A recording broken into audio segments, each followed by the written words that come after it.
रोते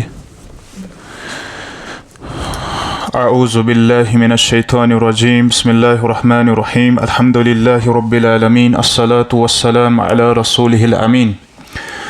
नबिय्यिना मुहम्मद व अला आलिहि व अस्हाबिहि व मन तबिअहुम बि इहसानिन इला यौमिद्दीन व बाद। अल्लाहुम्मा अन्फ़अना बिमा अल्लमतना व अल्लिमना बिमा यनफ़अुना व ज़िदना इल्मा। रब्बना आतिना फ़िद दुनिया हसना व फ़िल आखिरति हसना व क़िना अज़ाबन नार। या मुअल्लिमा इब्राहीम अल्लिमना व या मुफ़हिमा सुलैमान फ़हिमना। आमीन या रब्बल आलमीन। शरहुल मुख्तसर मिन नुख़बतिल फ़िक्र लिशेख अब्दुल वहाब इब्न अहमद इब्न बरकत अश-शाफ़िई अल-अहमदी रहमतुल्लाहि अलैह। अश उहुंदी मारूफ मतन यमन सिलसिलवार इल्मी हलकातन अंदर परा और पतमी फिर बहस चूँकि टॉपिक चला यानी अत्तानु फिर रावी अत्तान फिर रावी यानी रावियस पे तान के एतबार टॉपिक चला चूँकि वो 10 कस्म युजन मुअल्लिफ रहिमहुल्लाह बयान करा। खमसतुन ततअल्लकु बिल अदाला खमसतुन ततअल्लकु बिज़्ज़ब्त। 5 चीज़ यम रावी सनिस अदालत से ताल्लुक थवा 5 चीज़ यम रावी सनिस ज़ब्त से ताल्लुक थवा। फिलहाल चीज़ वुछा यम अदालत से ताल्लुक थवा और अमो 10 यानी सूरतों अंदर या 10 कस्मों अंदर लबियो तुई हर अख कस्म यानी ज़ईफ़ हदीस अख कस्म लबियो तुई। मिसाल अस वो पतमी फिर अल-कज़िबु फिल हदीस नबवी अम तल द्राय हदीस अख कस्म ज़ईफ़ हदीस अख कस्म तथ वन मौजू। और ये ब्या चीज़ वुच अम पत फिलहाल युत तो अम पत वो पतमिस दरसस अंदर तारुफ दुत किताब तकरीब अत-तहज़ीब हाफिज़ इब्न हजर अस्क़लानी रहमतुल्लाहि अलैह। और अत तनाजुरस अंदर गई बहस कि अस्मा व रिजालस पे कम कम कुतुब लिखना आय खुसूसन युजन गोडनिच किताब अत बाबस अंदर मायानाज किताब सह हाफिज़ अब्दुल गनी अल मक़दिसी रहिमहुल्लाह यथ नाव अल कमाल फ़ी अस्माइर रिजाल। और अत अंदर हाफिज़ साहब यानी यम जन कुतुब सित्ता यम रुवात तमन इन्हिसार करा। अम पत अत किताब गसा तहज़ीब युजन हाफिज़ अबुल हज्जाज जमालुद्दीन अल मिज़्ज़ी रहिमहुल्लाह ताला अत किताब तहज़ीब करा। और वजह ये कि तहज़ीब मतलब गो ज़्यादा बेहतर बनाना ज़्यादा बेहतर बनाउन तो अम एतबार कि 17 रावी यम जन तम हमें सिकिप गमित तो तम ये ऐड करा और बीच अत मज मजीद कह तरमीम तो इजाफ करा। और अम पत वुछा उम्मतस मज ब्याख आलिम वथा यमिस नाव हाफिज़ इब्न हजर अस्क़लानी रहमतुल्लाहि अलैह सह अत किताब पे काम करा तहज़ीबुल कमाल फ़ी अस्माइर रिजाल युस हाफिज़ मिज़्ज़ी सबन किताब और पत लिखा किताब तहज़ीब अत-तहज़ीब युजन करीबन 52 जुल्दन अंदर किताब। और पत हाफिज़ सबस हाफिज़ दुनिया हाफिज़ इब्न हजर अस्क़लानी सबस मुतालबा गसान पन शागिर्द अमिस वना कि तुम करो अत इख्तिसार यानी तहज़ीब अत-तहज़ीबस करो इख्तिसार। और पत अत इख्तिसार करा यथ नाव तकरीब अत-तहज़ीब। बहरहाल अमुक तारुफ दुत पतमी फिर कितन यूज़ करें वगैरह मे उम्मीद तुह यह किताब अमज ताकि इन वालन दुरूसन खतर लगे ज़रूरत और अस पे वक्तन फ़वक्तन अमिच ज़रूरत। तो फिलहाल आज अत-तुहमतु बिज़ालिक अत-तुहमतु बिज़ालिक यानी दोयम सबब वो इंशा अल्लाह ताला आज सो गो यानी खमसतुन ततअल्लकु बिल अदाला के एतबार वो आज दोयम सबब सह क्या गो अत-तुहमतु बिज़ालिक। अत तनाजुरस अंदर ज़ईफ़ हदीस कस्म अखी तथ वन अल हदीस अल मतरूक अल हदीस अल मतरूक हदीसुल मतरूक अल हदीस अल मतरूक। ठीक है थोड़ी ध्यान अल हदीसुल मतरूक लुगतन इस्मु मफ़ऊलिन लुगतन क्या इस्मु मफ़ऊलिन मिन अत-तर्क अत-तर्क अत-तर्कु मसदर और अमुक फ़ैल क्या तरका तरक से यत्रुकु, तरक से यत्रुकु माने गो छोड़ना, तरक से यत्रुकु माने गो छोड़ना। मतरूक जिसको छोड़ा गया हो, लुगतन चमुक माने जिसको छोड़ा गया हो। मतरूक चिस कथ वना युस तरक आस आमुत करन, ठीक। तारिकुन क्या अगर इस वनो तारिक इसम फाइल छा, ठीक। तारिक मतरूक क्या बनिस इसम मफऊल मतरूक। तारिकुन अत पे किताब त जैसे यानी इब्न उथैमीन सबन किताब अत पे तारिक हुक्म तारिक सलाह, हुक्म तारिक सलाह यानी युस नमाज तरक करन वोल तारिक सलाह तम सुन हुक्म क्या, तम सुन हुक्म क्या, ठीक छा। तो बहरहाल क्या वना क्या गो मतरूक फरमावा, मतरूक हसे गो हुवल कफ, हुवल मगर गोट हर कन समझन हो टर्म युस अतोहमत बिजालिक छना, यह क्या मतलब गो यानी युस पतमी फिर पोर ना मिसाल के तौर पर गुस कसम वो सह गो अल कज़िबु फिल हदीस नबवी, नफर च हदीस नबवियस मंज अपुज वना, ब्या गो अमिस अमे अपुज तोहमत, मतलब अपुज अमिस या वना कि मगर तोहमत लजमस, हो सकता है वना तस मगर तोहमत लजमस। तो अत हदीस यह रावी यमिस मिसाल के तौर पर तोहमत लजमस, अमिस नश हदीस सह रटने मतरूक मतलब को छोड़ा गया, इसकी हदीस को मुहद्दिसीन ने छोड़ा, क्यों? क्योंकि इसको झूठ की तोहमत लगी है, ठीक। बहरहाल क्या वना लुगतन अमिश बहस फरमा हुवल कफ़ु वल इअराज, अमिक मतलब हसे गो रुकन, अल कफ माना हो रुकना, अल इअराज माना हो मुंह मोड़ना यानी बुत फिरुन, ठीक है। यह लुगावी बहस अमिश कमिच तर्कच। युकालु तरक्तु शैअ यानी अरबी जबान अंदर वरने तरक्तु शैअ मैंने किसी चीज को छोड़ा, मैंने किसी चीज को छोड़ा। इज़ा कफ़फ़ता व अअरज़ता अन्हु यानी मैंने किसी चीज को छोड़ दिया जब तू कफ़फ़ता तू रुक गया, जब तू रुक गया और तूने उससे एराज किया, तूने उससे यानी मैं से त्रो कह चीज ये रुक्यावक तम निश या अम निश बुत फ्योरुत। मतरूक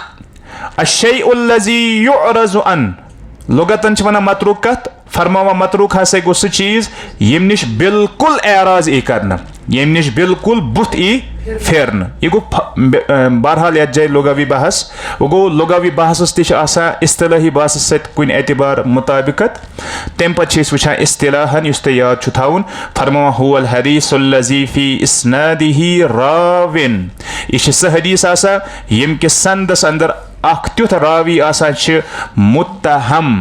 मुत्तहम बिल कज़िब, यमस हसे अबजिश तोहमत लगमस, यमस हसे अबजिश क्या तोहमत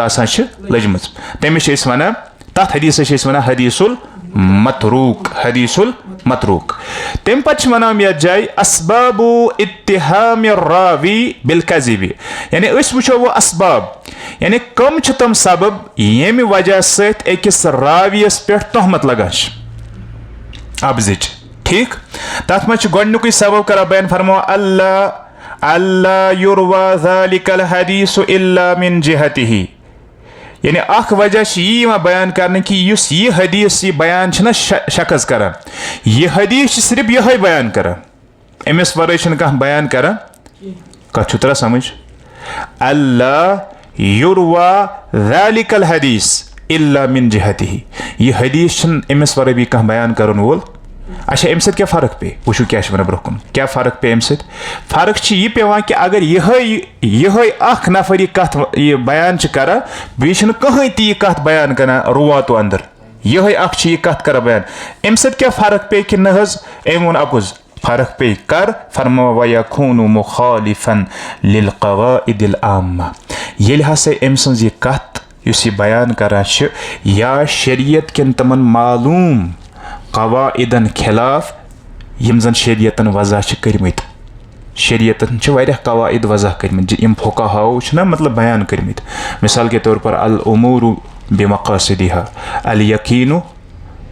ला यज़ूलु बिशक,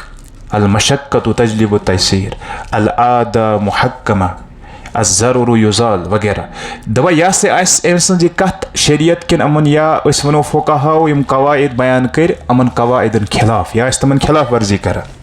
ठीक अम सत क्या नाना वुच एक तरफ फुक़हान हज अख जमात अख उलमान हज अख जमात अख यमो कवाइद बयान कर उसूल बयान कर शरीयतिक नसूस मद्देनजर थ तमो बन पन्ने अक्ल सत कवायद तमन पत्किन तथ दलील कुरान दलील हदीस दलील। ठीक पत अख नफरा वथा यह तिस कत कर बयान युस अमन उसूलन से टकरावान युस अमन कवाइदन से टकरावान हम आसना ठीक कि यह ठीक बीच यह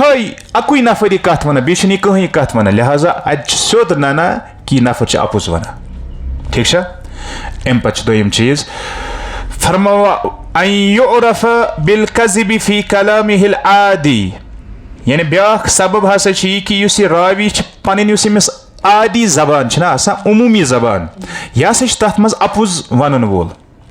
यानी अमिस नश यह साबित नाना या अमिस मुतल्लिक़ तहकीक गई अत नन्याव कि ना यह उमूमी तौर अपुज वन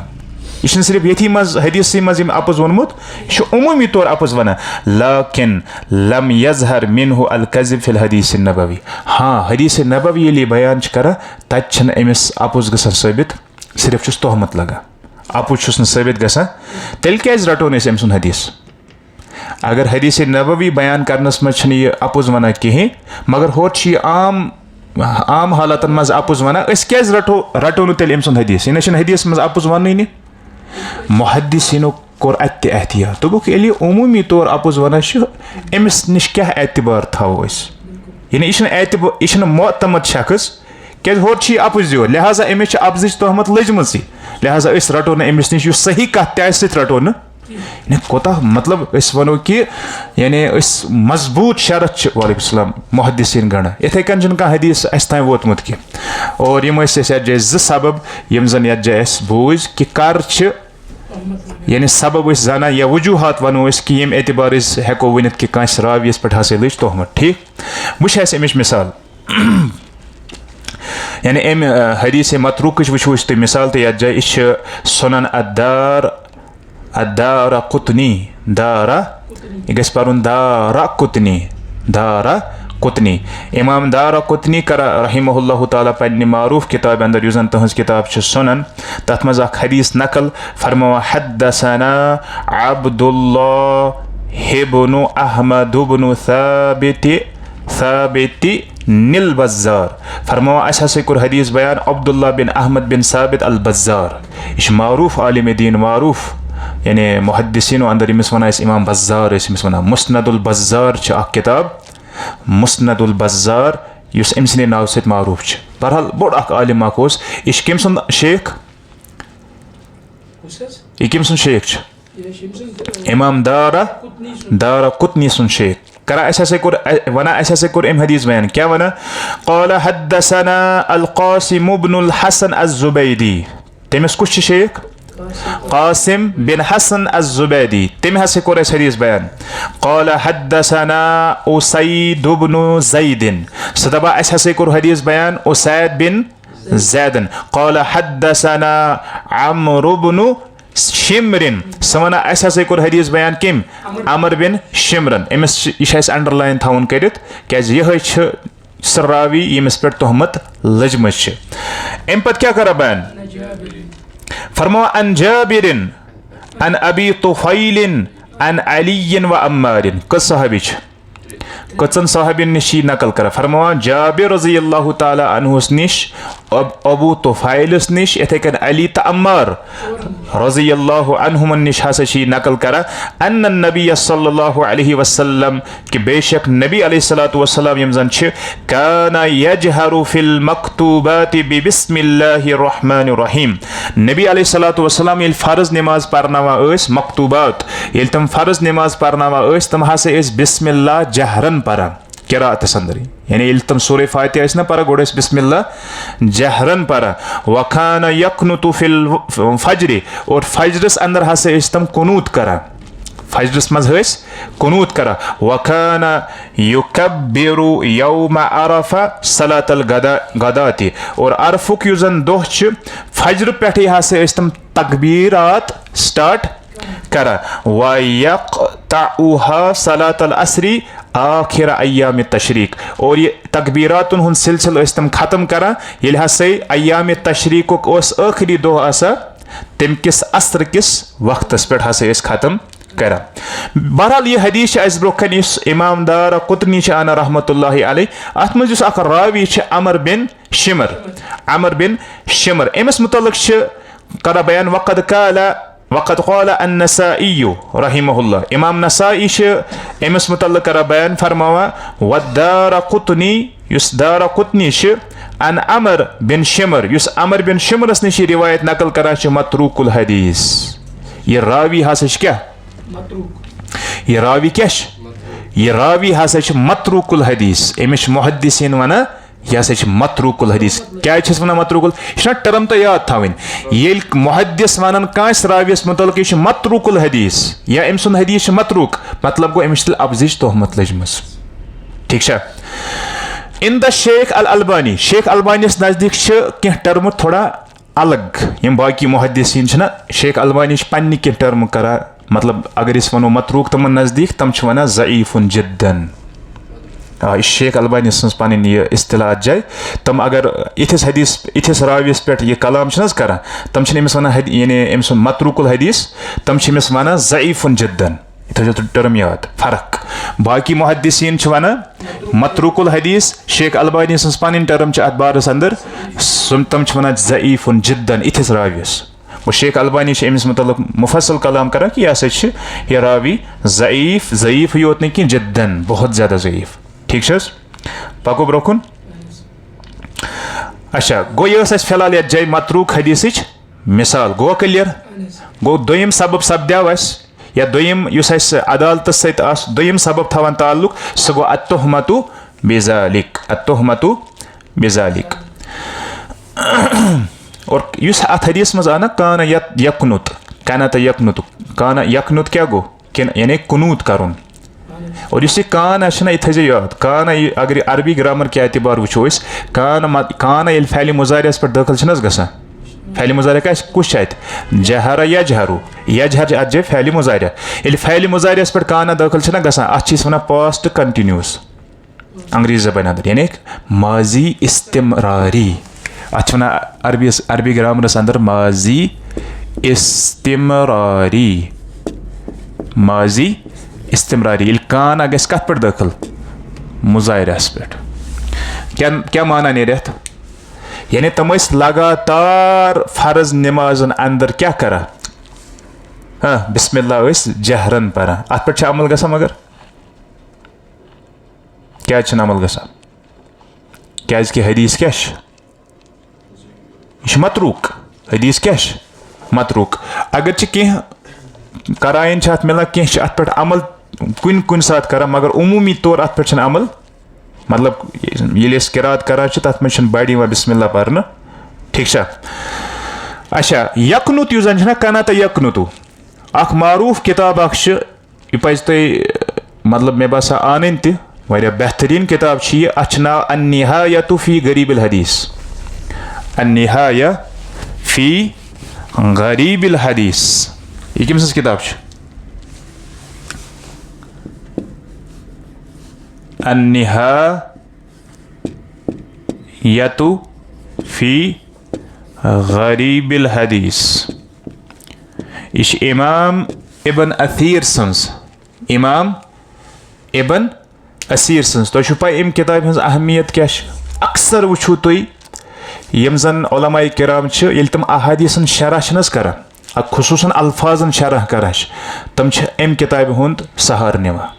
क्या अत अंदर यम जन हदीस अंदर गरीब अल्फाज गरीब तरह समझ मतलब यमन हुंद माना अक्सर जाना गरीब स्ट्रेंज अल्फाज तमन हज शरह अत किताब मज इमाम इब्न असीर सबन कर्मस बयान ज़बरदस्त किताब अन्निहाया फ़ी गरीबिल हदीस। अत अंदर तम बयान कर यह काना यकनुतु ना कनत यकनुतु यानी इस कुनूत करनुक माना यह से गो ये नमाज अंदर अख इंसान रुकू से पहले और रुकू के बाद। कुनूत मतलब क्या गो असली कुनूत हसे गो युस रुकू ब्रोट ती करनो रुकू पत ती करना। तवे वुचु तो इलिस वेतर नमाज अंदर कुनूत करा दोनवेन पे अमल करा रुकू ब्रोट ते अत पे अमल करा रुकू पत ते अत पे अमल करा क्या कि कुनूत मतलब गो ये कि नमाज में रुकू से पहले रुकू के बाद। इमाम इब्न असीर सब अत किताब अंदर करा बहरहाल बयान पक तो ब्रोखन तम त्रेम युस जन अदालत नुक्त थवान ताल्लुक सबब थवान ताल्लुक सह गो ज़ुहूरुल फिस्क ज़ुहूर अल फिस्क। अत तनाजुरस अंदर युस ज़ईफ हदीस कसम पारिन तथ वन हदीसुल हाँ अत तनाजुरस अंदर हदीस ज़ईफ हदीस कसम पारिन सह हदीसुल मुनकर हदीस अल मुनकर याद थो ये पोर ना अल कज़ीबु बिल हदीस नबवी तत पर मौजू हदीस ये अतुहमतु बिज़ालिक पोर तत पर हदीसुल मतरूक। आज त्रेम ज़ुहूरुल फिस्क ये रावियस निश फिस्क ज़ाहिर गस नाफरमानी ज़ाहिर गस ठीक तेल वनो इथिस हदीसुल मुनकर हदीसुल मुनकर। तो चूंकि यह हदीस युस मुनकर अत अपोजिट मारूफ लिहाजा उमन दोनवेन हज बहस ब्रोह कनस अल मारूफ वल मुनकर। फिलहाल वो मुनकर क्या गो लुगतन क्या गो मुनकर लुगतन क्या गो मुनकर। फरमावा अल मुनकरु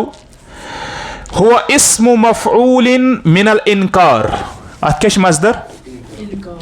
अल इनकार इनकार अत मसदर तेल क्या बनस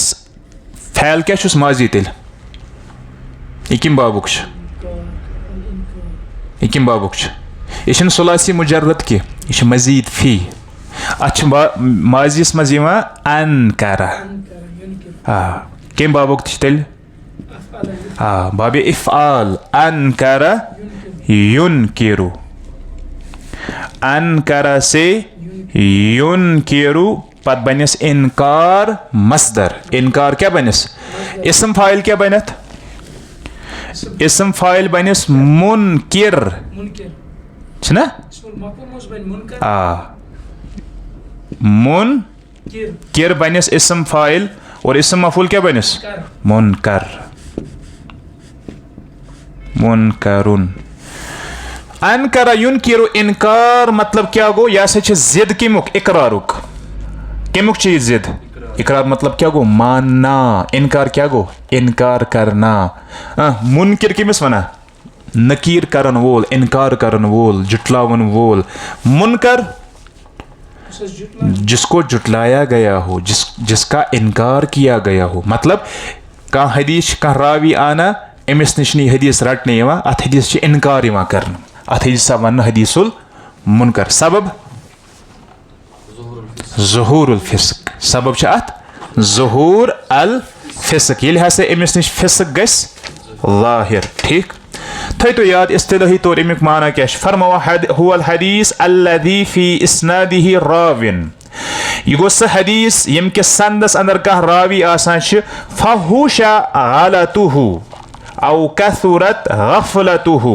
औ ज़हरा फिस्कुहु। तेल चीज बयान करान दबा यम के संदस अंदर कह तुथ रावी आस फहुशा गलतुहु यम सज गलती फाश आस फाश फाश मतलब गो सबसे ज्यादा यमिस वारिया ज्यादा गलती आसन। दोयम औ कसरत गफलतुहु युस गाफिल वारिया ज्यादा आस कसरत सान आस गाफिल।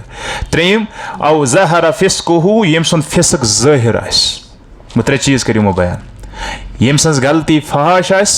अत हेकु नंबरिंग दित यम सज गलती फाश आस। दोयम या यमिस कसरत सान गफलती लबन यानी हदीस नबवीयस अंदर। त्रेम या यम सुन फिस्क क्या ज़ाहिर आस। वहाज़ा तारीफ़ु ज़करहुल हाफ़िज़ इब्न हजर ये तारीफ हाफिज इब्न हजर से बयान करा व नसबहु इला गैरी मगर यह तमिस पन तारीफ यह मंसूब करा बाकिन मुहद्दिसीन कुन। वह बाज़ मुहद्दिसीनो यह तारीफ बयान कर्मज। अच्छा अथी तनाजुरस अंदर आव अस लफ्ज फिस्क। फिस्क क्या गो? आसान अल्फाजन अंदर अगर तुम फिस्क समझुन छु, मन फअल कबीरतन औ दवाम अला सगीरतिन। युस शख्स कबीरा गुनाह कर, फअला युस शख्स कबीरा गुनाह कर, औ दवाम युस दवाम थाय अला सगीरतिन, लक्तिन गुनाहन पे थाय दवाम, इसरार थाय लक्तिन गुनाहन पे, एमिस वना अच वना फिस्क। गो यह लकुटी गुनाह करन वोल आगो लकुट गुनाह कर कुन कुन सात, अमिस यी फासिक वन। फासिक यी तमिस शख्सस वन युस बड़ गुनाह करा, लकट गुनाह तिश यल त्रावान कि लकट गुनाह कसरत सान करा। मतलब बोड़ गुनाह हो सकता है अम आस कभी कभार कोरमुत, मगर लकट गुनाहन पे इसरार थयित, अमिस वन फासिक। असली मानास अंदर फासिक गो यह युस लकटन गुनाहन पे थय दवाम, कुन कुन सात गसस यानी बड़ गलती ति। ठीक। अच्छा तम पत वो ब्या तारीफ जन अत बयान कर, त्रे तारीफ जाए यानी हदीसे मतरुक मुनकरस। ब्या तारीफ बयान कर, फरमा हुवल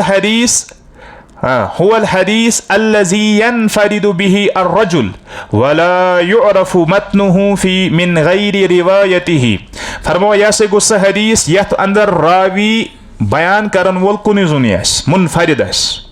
यथ मज रावी बयान करन वोल मुनफरिद आस, वला युअरफु मतनुहु मिन गैरि रिवायतिही। और युसी मतन छना करा बयान, युसी मतन छ करा बयान, वला युअरफु मतनुहु, एम सुन युसी मतन छ इन जान की, यह गस न मालूम आस की मिन गैरि रिवायतिही, युस बाकी रिवायात छ तमो तल नन्ने यह मतन आस। मतलब गो युस ये नबी अलैहिस्सलातु वस्सलाम सुन मतन पेश ना ब्रोखन कर, अगर इस बाकी दलाइल वो तम सपोर्ट कर, बाकी कह त मतन अम सिंस अत मतन सपोर्ट कर, क्या तुम वो अक्सर शवाहिद कह हदीस अत पतकिन शाहिद बेकिस हदीस मज कह मतन अत सपोर्ट कर, मगर अम सिंस अत मतनस कर बी कह त सपोर्ट। ठीक। अम पत वना ला मिनल वजहिल्लज़ी रवाहु वला मिन वजहिन आखर। आगो अम एतबार युस सनद अम बयान कर न अम एतबार न कह बी कह सनद युस अमिस सपोर्ट कर अत चीज़स। पत गो यह अख तारीफ, युस ब्या तारीफ अत हदीसे मुनकरस। त्रेम तारीफ हुआ मा रवाहु ज़ईफ मुखालिफन लिमा रवाहु असिका। दपा यह से गो सह हदीस यथ अंदर अख ज़ईफ रावी रिवायत करा अत तरीकस अंदर रिवायत करा कि सह पन्ने खुद ज्यादा युस अमिस सिका आसा युस सिका रावी आसा तमिस मुखालफत करा। वहाज़ा तारीफ हुवल्लज़ी ज़करहुल हाफ़िज़ इब्न हजर। और यह तारीफ हाफिज सबन पन तारीफ बयान करम वअतमदहु अथि पे तुहद एतमाद। वो क्या गो हदीस मुनकर युस ज़ईफ रावी कह रिवायत बयान कर मगर कम सिंस मुखालफतस अंदर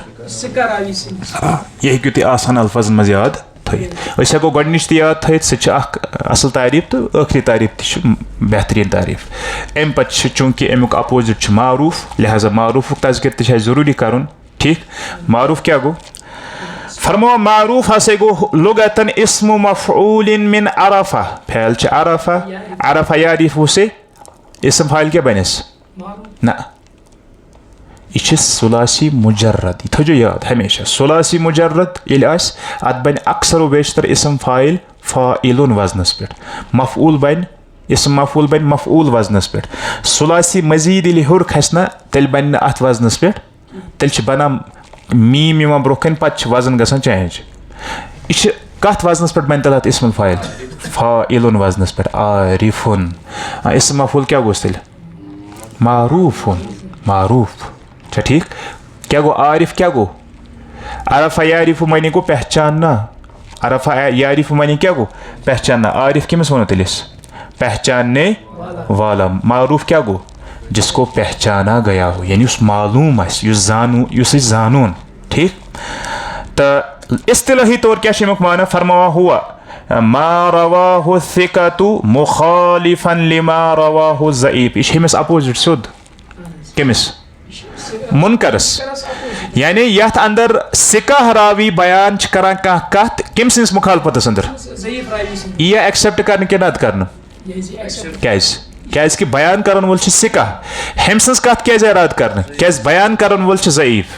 क्या बीच मुखालफत कर अकिस सिका राविस ठीक वो वो यमन दोनवन हज मिसाल फिलहाल हदीस मिसाल हदीसिल मुनकर गो वो मुनकर हदीस मिसाल क्या मारूफ मिसाल जन सुनन इब्न माजा अंदर इमाम इब्न माजा से बयान कर फरमावा हद्दसना अली इब्न मोहम्मद ओहन शेख दबा ऐसा कोर पन शेखन बयान अली बिन मोहम्मद सबन क़ाल हद्दसना वकी सा वन अस कोर पन शेखन बयान यमिस नाव इमाम वकी रहिमहुल्लाह व उबैदुल्लाह बिन मूसा दोयो नफरो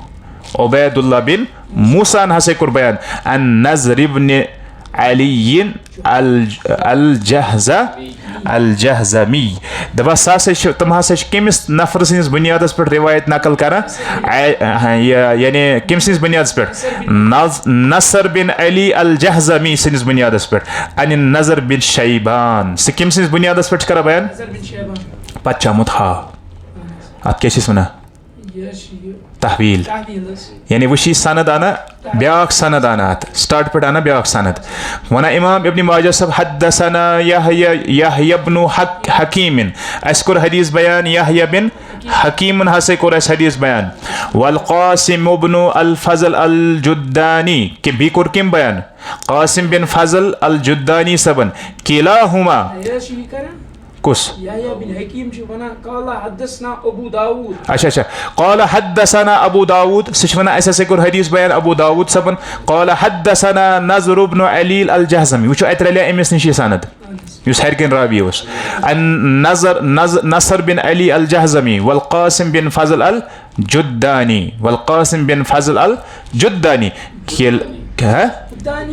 खुद्दानी अफवान खुद्दानी तम पत वन किलाहुमा अन नज़र बिन शैबान हम दोनों कमिस बयान कर नज़र बिन शैबान ये क़ाल यह वन लकीतु अबा सलमा मे से कर मुलाकात कमिस अबू सलमा सत कर मे मुलाकात अबू सलमा सम सुन नेचू अब्दुर रहमान सुन नेचू फ़कुल तो मे वोन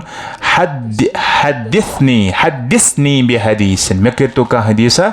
बयान समिअतहु मिन अबीक युस पन्निस मालिस निश बोजमुत ठीक पत वन यज़कुरुहु फी शहर रमज़ान युस तुम बयान कर कत तनाजुरस अंदर रमज़ान मुबारक किस रेतस मद क़ाल नअम तम आ हद्दसनी अबी मे कोर पन माल बयान अन्न रसूलुल्लाह सल्लल्लाहु अलैहि वसल्लम बेशक रसूल सल्लल्लाहु अलैहि वसल्लम यम जन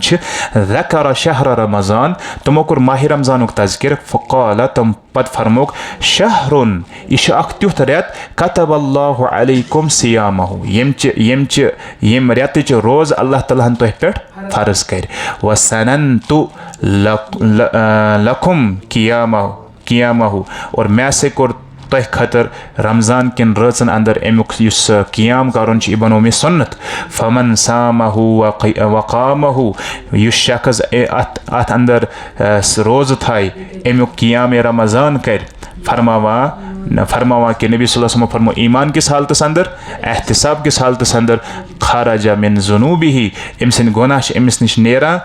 कित पट का यौम वलदतहु उम्मुहु जन पन्ने माज इतकन गोडनिक दो जमा बच तिथे कन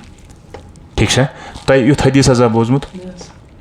हदीस माह रमज़ान किस फजीलत पे बोजमुत अम कस्मुक मगर यह बोजमुत आखिरस पे यह फजीलत अत बयान कर युथ हदीस अत मुतलक बशारता बोजम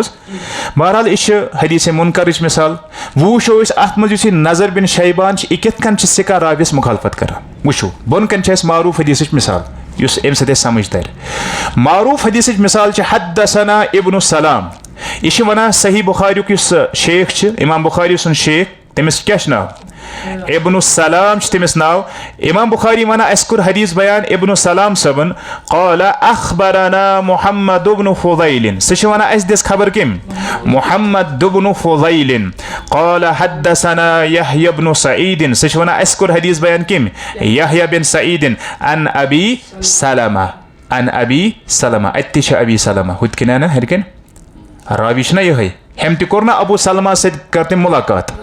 ये अबू सलमा व पत वना अन अबी हुरैरा, मगर अबू सलमा किमिस निश रटा अबू हुरैरा रज़ियल्लाहु तआला निश नकल कर फरमा क़ाल रसूलुल्लाह रसूल सल्लल्लाहु अलैहि वसल्लम फरमो मन साम रमज़ान ईमानन वहतिसाबन गुफ़िर लहु मा तक़द्दम मिन ज़ंबी। यम माह रमज़ान के रोज़ थई ईमान किस हालतस अंदर या सवाबच नीयत थवन तथ से गुफ़िर लहु मा तक़द्दम मिन ज़ंबी, तम सिन तमाम गुनाह माफ गसान यम जन पत कुन तम करमित ٲسۍ। यह मारूफ हदीस इस बोजान मगर यथ मज रावी रिवायत करन वोल सह क्या सिका सही बुखारी रावी सह सिका और यम अल्फाज यम बयान कर मतनस अंदर अत मतनस मुखालफत कर हु शख्स कुस नजर बिन शैबान सब अत मुखालफत कर, लिहाजा हम सुन हदीस रटन सी मुनकर बनाना यानी जिसको नकीरा जाए, जिसका इनकार किया जाए, और ये हदीस ही रटन क्या कि हदीस मारूफ यानी यह कुने जाए कांस मुखालफत कर, अलबत्ता यह मुखालफत कर किमिस ज़ईफ राविस कथ मुखालफत कर अम पे अमुक हुक्म यम बयान कर यथ जाए अम पे ये मज अमुक हुक्म यम बयान कर फरमावा अमुक हुक्म हसा कि हुक्मुल हदीस अल मुनकर मुनकर हदीसुक हुक्म कि अल हदीसुल मुनकर मिन अनवाइल हदीस अज़ईफ, यह ज़ईफ हदीस क्यों कस्मों अंदर, मगर कमो ज़ईफ हदीस क्यों कस्मों अंदर जिद्दन बहुत ज़्यादा, व याती फी शिद्दति ज़अफ़ी बाद मरतबतिल हदीस अल मतरूक। दपा इस हदीस मतरूक कथ कर हदीस मतरूक पे यह हदीस ज्यादा अत मज ज़ोफ शिद्दत लबन, तीज शिद्दत तथ मज कह यीसा कत मज हदीस मुनकरस अंदर तो सपदो यह सबब त आइंदा इंशाअल्लाह ताला यी अल जहलु बिहाल रावी इंशाअल्लाह आइंदा। सुब्हानकल्लाहुम्मा व बिहम्दिक।